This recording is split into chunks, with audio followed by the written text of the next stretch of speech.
Bonsoir, maman. J'ai dit bonsoir parce que ici c'est déjà le soir. Je ne sais pas quelle heure il est. J'ai perdu la notion du temps. Je ne sais quel jour on est. Le seul jour de la semaine dont je me rappelle, c'est le dimanche. Maman, il y a un prêtre qui vient ici chaque dimanche. Il vient nous lire la messe. Maman, il faut voir. Les musulmans, les chrétiens, tous sont les mêmes. Nous louons le même Dieu. Tout le monde ici est consacré pour prier. Maman, il faut voir. Tout le monde adore Dieu ici. Dimanche passé, lorsque le prêtre a entonné un chant de louange, maman, j'étais placée devant. Je me suis retournée pour regarder mes camarades qui étaient derrière. À ma grande surprise, j'ai vu tout le monde avec les yeux fermés, la main levée. Maman, tout le monde avait les yeux fermés, la main levée, tellement concentré, tellement concentré. À l'heure où je te parle, j'ai une Bible avec moi. On a doté la Bible à chacun parmi nous. Maman, ne t'inquiète surtout pas pour ton fils. Il va très bien. Maman, si je t'écris cette lettre, ce n'est pas pour que tu couches des larmes. Je t'écris cette lettre pour que tu saches que ton fils est encore en vie, maman. Ça fait 2 mois que je suis partie, sans nouvelles. Maman, si je tiens bon ici, c'est parce que je pense à toi, maman. Pour te dire vrai, maman, mes premiers jours n'ont pas du tout été faciles ici. Je pensais que si je pleurais, tu allais venir me consoler en disant « Oh, tu pleures pourquoi? Que oh, tu veux où? Que oh, tu as faim. » Mais très vite, maman, je me suis rendu compte que j'étais déjà dans un autre monde. Je me suis rendu compte que les choses avaient vraiment changé.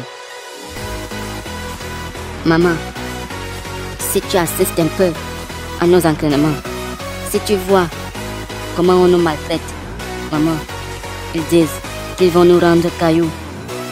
Ils disent qu'ils veulent nous rendre durs, maman. Si tu vois, et je suis que tu vas venir réclamer ton fils, maman. C'est pas facile. C'est pas du tout facile ici, maman. Mais ne t'inquiète pas, maman. Ton fils, j'ai choisi ce métier. Et même si je voulais abandonner, maman, je ne connais plus la route qui mène chez nous. À un moment, j'ai eu à frôler la folie. Maman, j'ai failli devenir fou. Maman, imagine-toi. On a fait presque 1 mois sans fermer l'œil. 1 mois sans dormir, maman. Si tu reçois cette lettre, sache que ton fils bien-aimé, a besoin de toi plus que jamais. Maman, j'ai besoin de tes prières. Prie beaucoup pour moi, maman.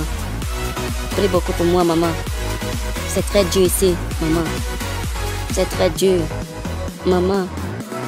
On marche des centaines de kilomètres chaque nuit. Maman, je ne sais même pas ce qu'on cherche. Maman, si tu vois mes pieds. Maman, prie beaucoup pour moi. Lorsque quelqu'un se fait casser le bras ou le pied, maman, ils disent que c'est permis. Lorsqu'un camarade meurt, maman, ils disent que c'est normal.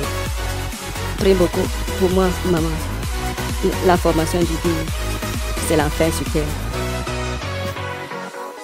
Mais, maman, t'inquiète pas pour moi. Fils, je suis un homme. Si les autres résistent, pourquoi pas moi? Mère, ton fils, je suis épuisée. Mais, pour le côté santé, t'inquiète pas. Chaque soir, on recense les malades. Ils partent se faire consulter. T'inquiète pas, maman. Je suis soignée ici. Si je suis malade, on me soigne, maman. T'inquiète pas pour l'autre là. Si je tombe malade, on me soigne gratuitement, maman. Il faut dire à papa que j'ai essayé de l'appeler hier. Son numéro ne passait pas. Dis-lui aussi que si quelqu'un l'appelle pour lui dire que je suis malade et qu'il faut de l'argent, il n'envoie pas cet argent, maman. On nous soigne ici gratuitement, même si c'est quel genre de maladie. Le téléphone avec lequel j'ai essayé de le contacter n'était pas le mien. On nous défend les téléphones ici, maman. Mais je suis sûre qu'on va essayer de l'appeler. Pour lui dire qu'il envoie de l'argent. Pour lui dire que je suis malade et que s'il n'envoie pas l'argent, on va me rasier. Maman, tout ça, c'est des mensonges. Il ne doit rien envoyer. Brosse à dents, papier hygiénique, pâte dentifrice, même les tennis, maman. On donne tout ici, jusqu'au caleçon. Maman, ce matin, le commandant a dit qu'il nous reste quelques jours pour entamer la marche de 400 km et qu'après cette marche, chacun pourra aller saluer sa famille. Une nouvelle qui a failli me faire pleurer et sourire au même moment. T'inquiète pas pour ton fils. Si les autres supportent, pourquoi pas moi, ton fils? Information du BIL depuis Bamenda. Bamenda.